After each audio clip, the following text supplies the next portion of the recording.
কি করলি বাইক না তুই এটা কথা কইলি সবসময় তোর নানার সুনাম করস আমার কিছু কষ্ট না 5,000 টাকা নিছে তাই বলে দেড় লাগবো বাইক না এটা কাম করছস তুই 5,000 টাকা লাগে তোর মায়ের চুরিটি বন্ধ থইছস যা তুই মামা টিয়া দিয়ে চুরিটা সারাই নিয়া টিয়াটা পরে দিস আমার যা তোর এই 5,000 টাকা লাগে তোর মামা মরবো না তুই যা চুরিটা সারাই নিয়া যা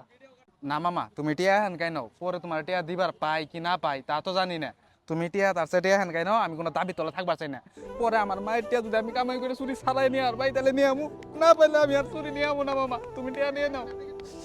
না না তুমি দেখতেছো উপরে থেকে সব দেখতেছো না না তুমি গজব পালাবা মামার উপরে না না আর বন্ধুর 5,000 টাকা লাগে মামা কি কি করতেছে না না এই বেটা যা তোর টিয়া লাগবো না তাড়াতাড়ি চুরি সারাই নিয়া যা সাটাপ্পা মামা তোমার সঙ্গে আরেকটা কথা ছিল কি কথা ক সালাম যে সুদারু মামা ওর কাছে না টিয়া নিয়ে তখন ফেরত দিল 500 টাকা বেশি না আমি তো নিয়ে এসেছি আধা ঘন্টা হয়ে গেছে গা মামা আমার কাছে তো 5,000 টাকার বেশি আর কোনো টেহাও নাই মামা তুমি আমার 500 বা 1,000 টাকা দাও সুদ ছ টাকাটা দিয়ে আমার মায়ের চুরিটা ছাড়াই নেই নইলে আমার মায়ের চুরি আমি আর পাবো না মামা এই বাইক নিয়ে এটা তুই একটা কথা বলি মামার কাছে টিয়া যাবি এটা সরামের কি আছে মামার টিয়া তো বাইক নিয়ে নিবো দা এই 500 টাকা নিয়ে সারাই না যা